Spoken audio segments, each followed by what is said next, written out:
off-road racing. The Silver State 300 is the third race of the Best in the Desert Championship, and this year 34 UTVs entered the race. Known for its scenic yet high-speed graded roads, Silver State is the closest thing to a rally race these racers will see all year. I'm Justin with Cognito Motorsports. We're at the Aliani, just made our way through Tech for the Silver State 300 2014. We're out here to hopefully continue our title and maybe make it 5 in a row. There's so many top runners out there. That makes us have to be on top of our game a little bit more. I think the UTV class has taken off because builders are realizing that they don't have to just build roll cages and suspension and trinkets. They can now use their facilities to build race cars. The Polaris platform is an awesome place to start. They're giving you a wonderful canvas to work with, and then you bring the car to someone like us, and then we can just multiply it tenfold and just bring the monster out of that car.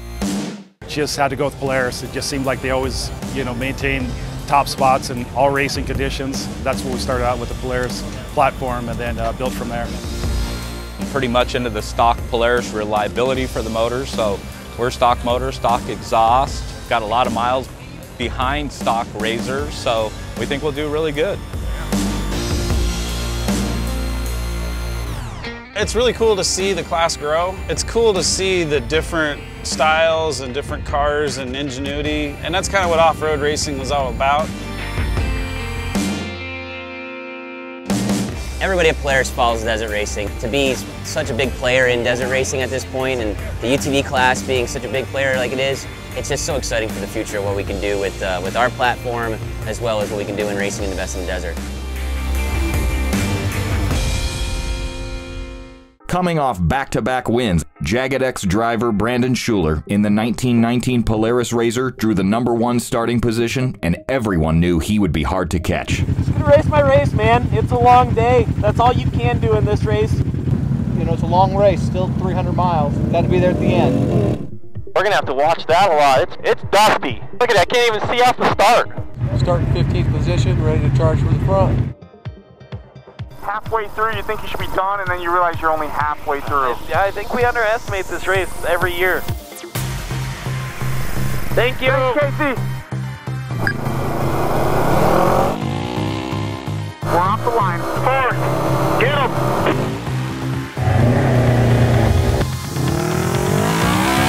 Racers took off one by one in 30-second intervals, barreling their way into some of the thickest dust of any race in recent memory.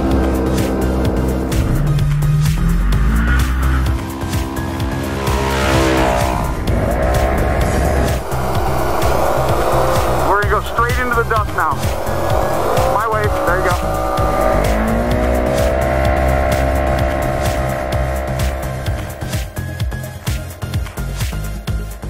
So we just got a word on the radio there, mile marker 6-7, a few miles out of this pit, so we're hoping to do a blow through here and do a visual on the car and make sure everything's all right. We're here at pit number 2, waiting for UTV and Grayson to pull through. Rumor is that we're in the first position, waiting for John. Everything's good. Doing a blow-by. Early in the race, Johnny Angel in his Virgin UTV Incorporated Polaris RZR made his way to the front of the pack to challenge Schuler for the overall physical position. But as Johnny got within striking distance, Schuler dropped the hammer and put time and dust between their cars, retaining the lead. Got a car on our ass. UTV? Yep. What if that's Johnny? That's what I was thinking. White and gold. Make him earn it. He'll have to back off in this dust.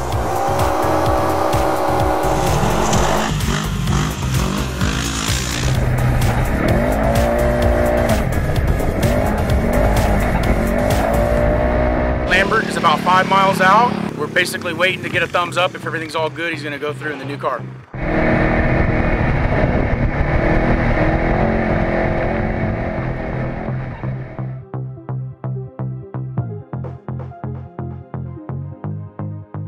While Schuler and Angel battled at the front of the pack, Justin Lambert of Cognito Racing in his brand new 2014 Polaris RZR XP 1000 began working his way through the field.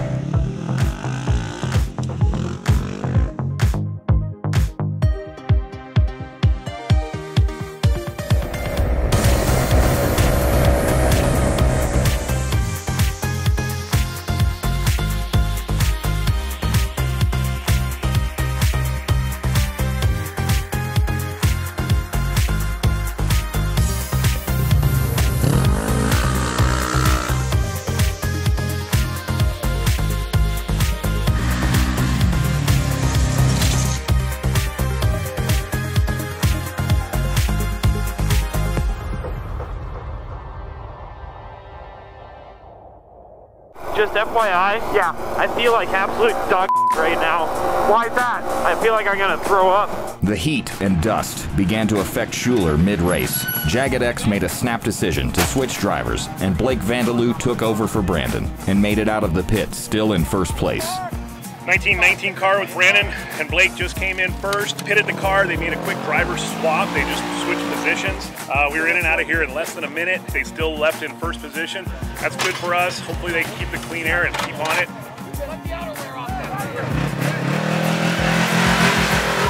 All right, we're at pit 3. Brandon Sims just left. Everything seems to be good.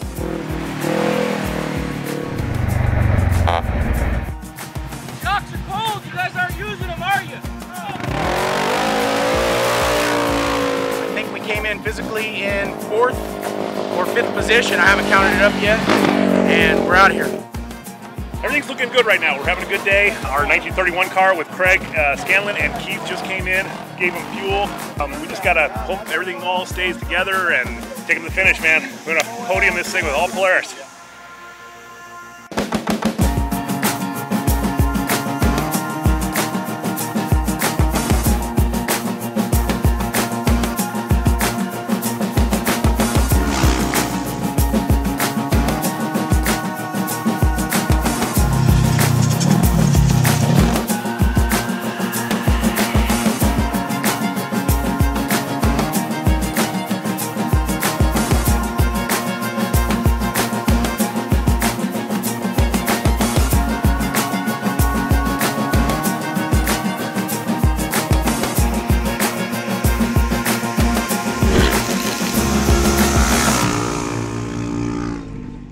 Meanwhile, Coastal Racing employed a risky pit strategy by skipping pit 3 and pushing to pit 4 at the halfway point of the race. It was their hope they could take the physical lead and hold it till the end of the race. Well, we just got a text from my wife who's watching the IRC at home, and she says we're 3 miles off the leader. So we're here at pit 4, I guess, just trying to get ready to get in the car.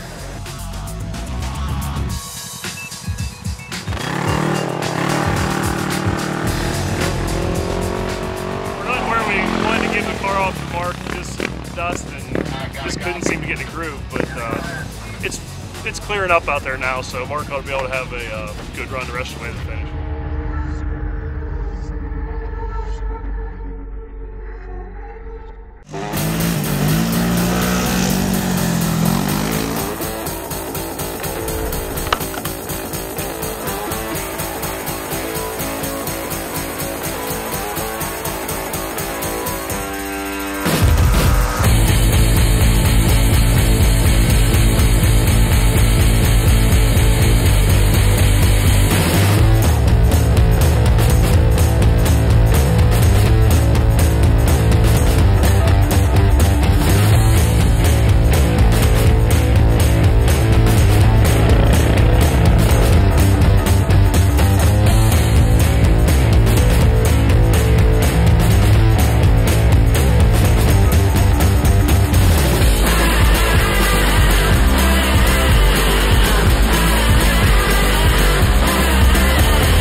Justin Lambert in the number 1918 Polaris RZR took the overall win at the Best in the Desert Silver State 300 and his first ever overall victory in the series.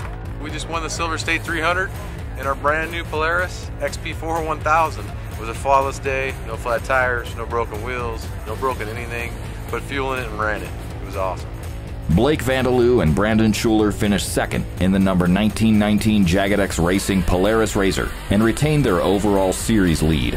Well, we had a pretty clean day. Brandon started the race, I don't know, around pit 3 or so, maybe 4, 3. He let me get behind the wheel and do some driving finally. I didn't want to ball the car up, so I just took it nice and easy. Can't drive as fast as Brandon, but wanted to get the finish, so we just took it easy to the finish. And rookie Brandon Sims captured his second, third-place podium finish in a row. Sims continues to have an impressive rookie season. Hey, I'm just getting used to leading the race and giving it away at the end, you know? With half the season in the bag, Best in the Desert will take a short summer break and return mid-August with the General Tire Vegas to Reno, presented by Fox, the longest off-road race in the United States.